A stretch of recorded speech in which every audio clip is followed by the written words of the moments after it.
sanctionné pour une dette de 2000 € par la FIFA, l'OL pourrait être interdit de recrutement. Et oui, ils ont été placés sur une liste d'interdiction d'enregistrement de nouveaux joueurs par la FIFA pour une dette donc de 2000 balles, liée à un reliquat d'indemnité de transfert. Donc depuis, le club assure avoir régularisé la situation. De toute façon, ils n'ont jamais dit un truc qui allait dans le sens de ce à quoi ils réagissaient. Hein. Les Lyonnais, tout va pour le mieux dans le meilleur des mondes, hein, selon John Textor.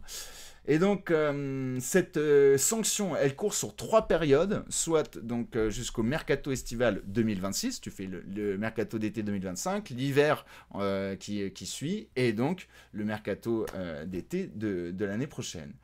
Et alors, selon les infos d'RMC Sport, ce placement serait dû à la négligence du paiement cet hiver d'une indemnité de formation due à un club formateur d'un joueur transféré par l'OL. Pour l'équipe, on évoque une dette de l'ordre de 2000 € donc. L'affaire a été déjà sortie en mars dernier, mais on n'avait pas tant de détails.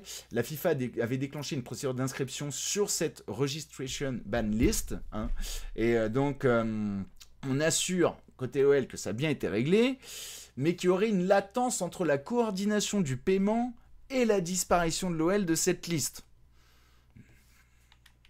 Ça pue. Franchement, non mais ce genre de truc, les dingueries, alors déjà 2000 balles, puis la dernière fois c'était l'OL qui était à la bourre, alors c'était à cause de Prud'homme, c'est toujours de toute façon, on trouve les bonnes explications, on expliquait tiens c'est pourquoi on le licencie, tu vois, parce qu'il faisait des erreurs majeures, hein, notamment pour l'inscription du club, hein, si celui-ci devait se qualifier pour une compétition européenne, là c'est un truc dans le genre qui tombe, et j'en passe et des meilleurs, hein, et donc... ce qu'on explique, c'est voilà, nous avons examiné certaines procédures internes au cours des dernières semaines et ce problème en faisait partie. Nous avons mis en place de nouvelles procédures pour l'avenir. Donc ça c'est la réponse de l'Olympique Lyonnais. Quand tu vas checker, donc il suffit de mettre, tu sais, registration ban list comme mot-clé FIFA sur le net, tu y accèdes. Et alors c'est là, parce que je voyais un commentaire qui est interpellé là-dessus, mais quand tu vois le nom des clubs auquel est mêlé l'Olympique Lyonnais, mais c'est donc bon déjà c'est des clubs, je fais pas c'est pas pour faire dans la stigmatisation ou quoi, hein, mais on parle de clubs venant de Russie, de Bulgarie, de Turquie, d'Angola, du Nigeria. Alors il y a aussi un club italien, mais je sais pas de quel niveau il est, mais donc c'est le FC Anji, le Ifinaï Uba, le Veria Stara Zagora, le Kardemir Karabükspor, ou sinon le Mersin Talimurdu Sport Kulübü, c'est pire que la C4, mais voilà où nous en sommes, les poteaux, du côté de l'Olympique Lyonnais. Donc quand bien même, tu vois, c'eût été régularisé, c'est incroyable. On a l'impression d'être je veux pas aller trop loin. Reprenez-moi les supporters lyonnais. Vous êtes les principaux concernés. L'info est en partie pour vous, quoi. C'est pas là pour se foutre de votre gueule. C'est que je partage ça. Hein. Mais on se demande qu'est-ce qui fait que tu en arrives là, quoi, tu vois est-ce que c'est de l'amateurisme? Est-ce que c'est le cliché de tiens, bah tu vois, quand tu mets des mecs qui connaissent pas grand chose finalement dans le foot, qui sont plus là pour de l'oseille qu'autre chose, avec des moves d'argent, bah voilà, c'est une des conséquences et tu passes à côté de choses majeures telles que ton premier passage à la DNCG où t'as pas compris les avertissements qu'ils avaient pu te faire, tu loupes une période d'inscription pour des trucs à la con avec les compètes européennes, tu te loupes également là-dessus. Donc voilà, on a un club qui est à même, tu sais, de te faire des moves grâce à leur galaxie alors qu'ils sont en interdiction de recrutement, et là, sur des choses qui te paraissent être le b.a.-ba administratif, tu sais, au-delà d'un club, de toute structure d'une taille qui est celle de l'OL. Donc... c'est ça qui est plutôt assez inquiétant. Alors Raju dit ça montre certaines incompétences en interne, mais ça reste anecdotique. Oui, alors je vous le souhaite que ça reste anecdotique, mais tu sais parfois quand on te veut du mal, c'est terrible comment les moindres choses comme celle-ci, tu sais, peuvent se retourner contre toi. Parce que, tu sais, dans ce cas-là, on va montrer de quoi cela témoigne. Et c'est ça qui me fait aussi un petit peu flipper, moi, en tant que supporter.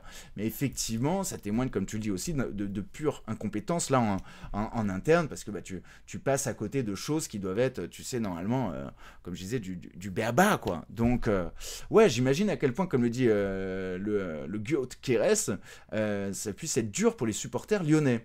Merci à Kirikrou qui pose son prime pour son 4e mois d'abonnement. C'est très gentil. C'est cool de soutenir la chaîne et de donner de la force, mon pote. On met de l'ambiance dans le virage, les ultras de la matinale. C'est un goal.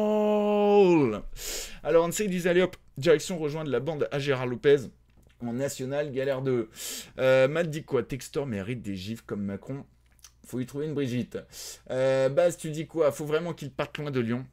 Nasser, il a pas un pote qatari pour reprendre. Sinon, qu'est-ce que ça dit encore? 2000, on fait une cagnotte, dit John. Ouais, c'est vrai que ça paraît fou, quoi. Et mais en plus, s'il manque 2000, et que c'est un reliquat, tu vois, c'est pas comme si t'étais complètement passé à côté de la dépense, tu vois, que tu devais faire. Tu passes à côté de la somme, ou tu passes à côté du rappel de, tiens, voilà, il te restera ça à verser. Donc, alors, est-ce que c'est dû à tous aux différents changements qu'il y a pu avoir en interne? Est-ce que c'est dû à l'orga aussi en interne? Et du fait que, bah, tu sais, avec la mise en place ensuite d'un nouvel organigramme, bah, tu puisses passer, tu sais, dans le cadre de transfert de compétences ou transfert de postes à côté de certaines choses qui sont administratives comme celle-ci. Mais vraiment, quand... Voilà, enfin, c'est pas digne d'un club comme l'Olympique Lyonnais, c'est pas digne d'une structure qui a été vendue pour valoriser plus de 600 millions. C'est évident, quoi. Alors, après, faut tout comprendre. Hein. La FIFA risque de pas finir à la fin du mois sans les 2000 € d'Ilialap. Kirikou dit de rien, c'est un plaisir. Et allez, en tant que supporter à l'OM, je vais pas me faire des amis, mais je vous souhaite de gagner dimanche pour la France. Oh, bah c'est très gentil à toi, Kirikou. On n'en demande pas tant, mais c'est très sympa. Merci beaucoup pour ton resub et ton message. Le Guillaume Keres disait d'ailleurs bonjour d'abord. Cocoon dit quoi? Textor symbolise les Américains capitalistes qui promettent le soleil au rachat et après s'investissent zéro et ça fait les fonds de caisse pour payer. L'OL avec les chamois niortais et Goal Futsal, ça fait bizarre, dit Nicolas. Effectivement. Liénor dit quoi? Je disais l'autre jour, faut quand même se dire que niveau management en interne est cata. Certaines personnes sautent, c'est pas pour rien. Certaines ont été plus préoccupées de faire des selfies et de la com pour leur job, style Prud'homme, qui était donc réticent à faire son plan social car c'est pas ouf pour l'image sympa. Bref, il y a trop de trucs. À voir ce que Gerlinger, je crois qu'on dit, va donner. J'espère qu'il y aura plus de rigueur. En théorie, il a cette répute. Bah écoute, c'est tout le mal qu'on souhaite, hein, effectivement, en tout cas aux supporters lyonnais, parce que j'ose imaginer quand même la consternation qui doit être la vôtre, ou le côté, mais putain, c'est fatigant. Tu sais, ces infos comme ça qui tombent, alors j'exagère en disant un jour une info, ou un jour une dinguerie, mais c'est pratiquement une semaine, sinon au moins un mois, une dinguerie avec l'OL. Donc voilà, on compatit les gars. Et Nicolas dit oui, dans la banlieue c'est 220 clubs turcs, 57 grecs, c'est choquant. Ah bah ça donne une idée quand même après ouais, de ce qui se passe économiquement parlant dans certains championnats. Ouais. Alors Baz dit quoi? C'est surtout que Testor a 0 sous, hein. Il fait que nous mentir, on est fatigué. Ensuite, salut mon Ozori, j'espère que tu vas bien mon vieux. Et puis bah, je crois qu'on est pas mal pour la lecture des messages ici.